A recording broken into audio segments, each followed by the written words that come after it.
La diplomatie agissante, menée de main de maître par Félix Tshisekedi, rend malade la coalition terroriste AFC M23 qui multiplie des déclarations en vue de manipuler l'opinion contre le jalon déjà posé par le président de la RDC. Une sortie médiatique truffée de contre-vérités tenue conjointement ce mardi à Goma par le chef de file des mouvements sanguinaires, alors que Kinshasa s'en tient au strict respect des accords signés avec Kigali. Cette coalition terroriste charge faussement le gouvernement congolais avec des allégations sans fondement dans le seul objectif de détourner l'attention de l'opinion internationale et nationale.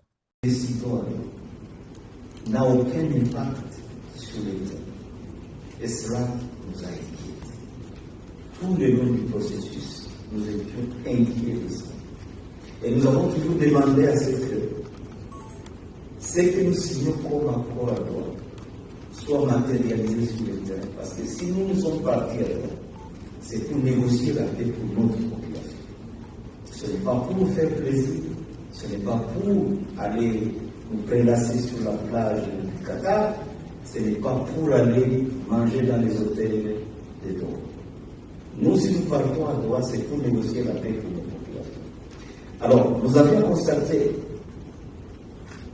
que d'abord, lorsque nous décidons par exemple d'une trêve, depuis le mois d'avril, avec la trêve qui a été complètement déclarée par nous et le gouvernement congolais, cela ne s'était jamais appliqué sur le terrain.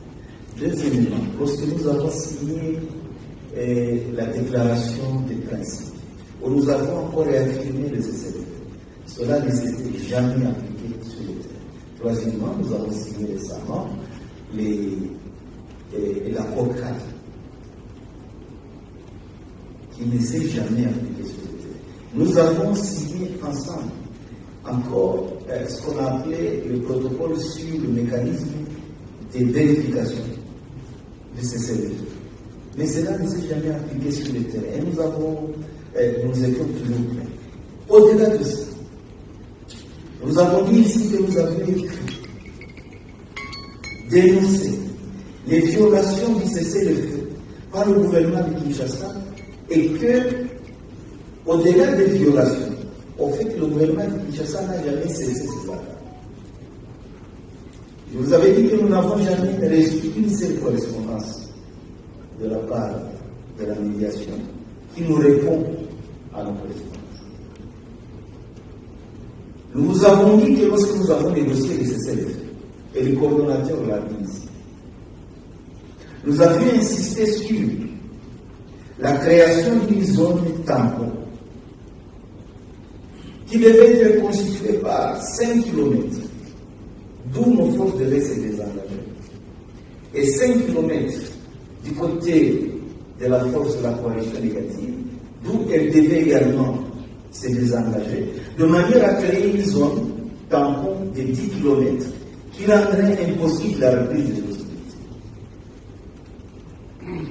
Nous avons dit aussi, nous avons proposé sur la table de négociation que nous puissions amener une force neutre dans la zone tampon, de manière à faire même que la partie qui aura des intentions de violation des essais puisse d'abord combattre la force neutre avant d'aller là.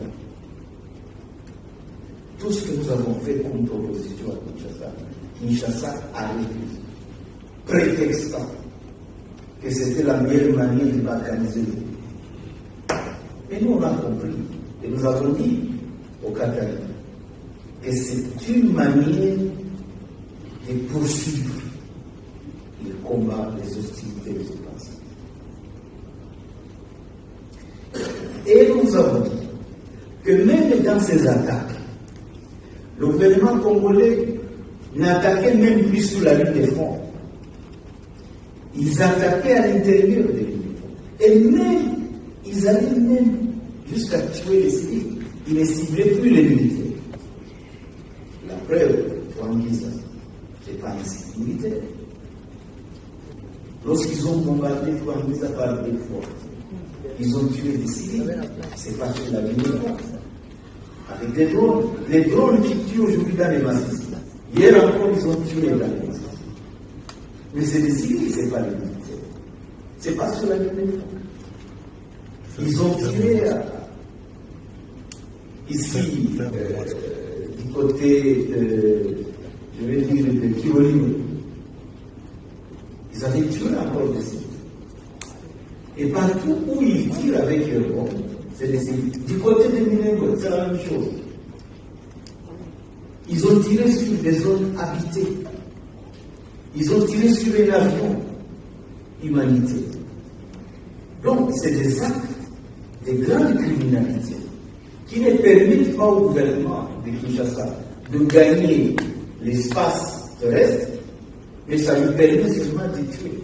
Pourtant, il y a 72 heures passées, l'armée congolaise, avec preuve à l'appui, dénonçait les bombardements à l'artillerie en provenance du Rwanda à partir des Bugarama. Le ministère de la Défense nationale et anciens combattants a suivi avec attention les derniers communiqués contradictoires des rebelles de l'AFC M23 soutenus par le Rwanda, prétextant la violation du cessez-le-feu par les forces armées de la République démocratique du Congo. Ces communiqués traduisent leur intention manifeste de saboter les processus de Washington et de Doha, comme ils en ont l'habitude. À ce sujet, le ministère de la Défense nationale tient à porter à la connaissance de l'opinion nationale et internationale les précisions suivantes. 1. La République démocratique du Congo continue à subir l'agression de la part de son voisin le Rwanda sous les couverts de l'AFC M23 en dépit des processus de paix en cours et de la main tendue de son Excellence Monsieur le Président de la République, chef de l'État, commandant suprême des forces armées de la République démocratique du Congo. 2. Contrairement aux allégations contenues dans leur communiqué, il s'observe un renforcement des dispositifs de la coalition rebelle tant en hommes qu'en matériel provenant du Rwanda, ainsi que des attaques répétées des positions des forces loyalistes. 3. Dans les zones occupées, les populations subissent des atrocités et des graves violations des droits humains. Ces dernières sont utilisées comme boucliers humains par l'agresseur. 4. Le gouvernement de la République a le devoir sacré de protéger la population et ne peut en aucun cas la soumettre à une quelconque souffrance de plus. Sa préoccupation majeure demeure le rétablissement de l'intégrité de son territoire. 5. Les forces armées de la République démocratique du Congo restent mobilisées, disciplinées et engagées pour défendre l'intégrité territoriale, protéger la population et restaurer la paix dans toutes les zones occupées. 6. Enfin, le ministère de la Défense nationale appelle la population à rester calme et vigilante et à faire confiance à son armée.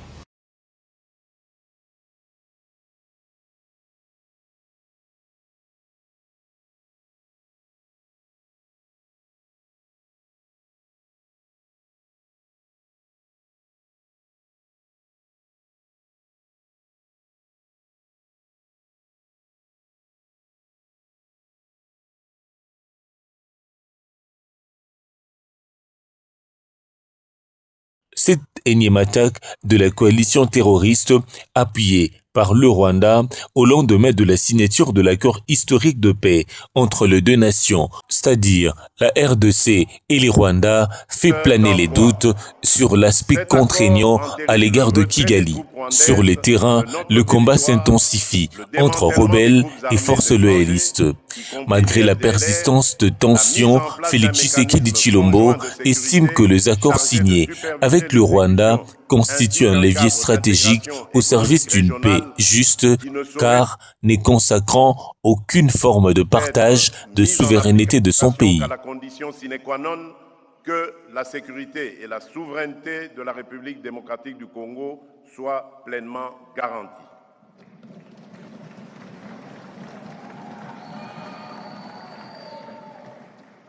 D'autre part, sous la médiation du Qatar et avec l'appui de l'Union africaine, nous avons conclu à Doha, le 15 novembre 2025, un accord cadre entre le gouvernement de la République démocratique du Congo et l'AFC M23 qui fixe les piliers d'un futur accord de paix global et définitif fondé sur le désengagement militaire de l'AFC M23, le cantonnement, le désarmement, la démobilisation et la réintégration, ainsi que sur le rétablissement de l'autorité de l'État sur l'ensemble des zones occupées.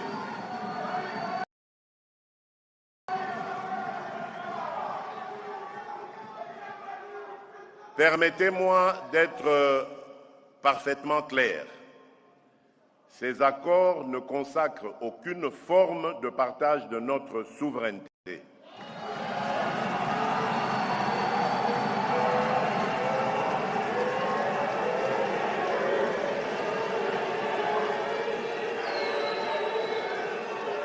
Je disais,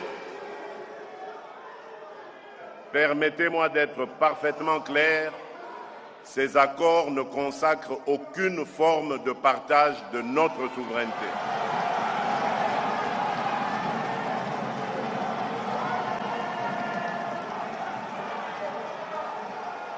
Ils ne valident ni les prétentions territoriales de qui que ce soit, ni la mise sous tutelle de nos ressources.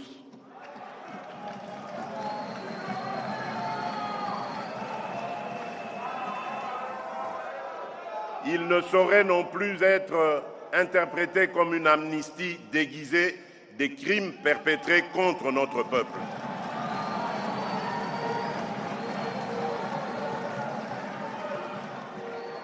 La justice suivra son cours avec rigueur, jusqu'au bout et sans complaisance, afin d'honorer la mémoire de celles et ceux injustement tombés du fait de cette agression.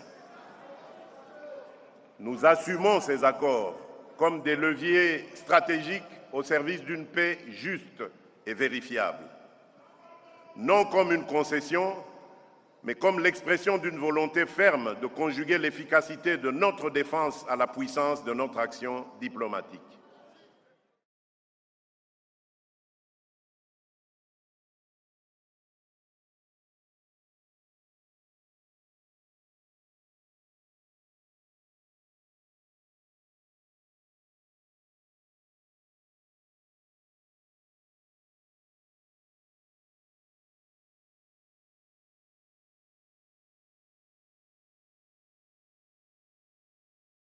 Une conviction partagée par l'ancien ministre Steve Mbeki qui indique que la paix est concevable, mais la guerre, elle, n'est nullement achevée. Dès lors, Steve Mbeki s'interroge. Dans une tribune, il écrit, je cite, « Une question s'impose à Donald Trump, médiateur de l'accord de Washington. À quoi sert un engagement diplomatique dont l'une des parties viole l'esprit et la lettre? En orchestrant cette escalade, Paul Kagame ne défie pas seulement Kinshasa, il défie ouvertement l'autorité du médiateur, le président américain Donald Trump et la crédibilité diplomatique des États-Unis d'Amérique. Si les parrains de l'accord ne peuvent en garantir le respect minimal, que reste-t-il du poids de la diplomatie américaine? Poursuit-il. Face à ce dérive, la réponse doit être à la hauteur du défi posé. Premièrement, sanctions ciblées et immédiates, les preuves accumulées étant accablantes de sanctions économiques individuelles contre les architectes de cette stratégie de Kigali doivent être activées. Autre solution, la mise en œuvre coercitive de l'accord, la médiation américaine doit évoluer vers un mécanisme contraignant assorti d'un calendrier de vérification et de conséquences claires en cas de violation.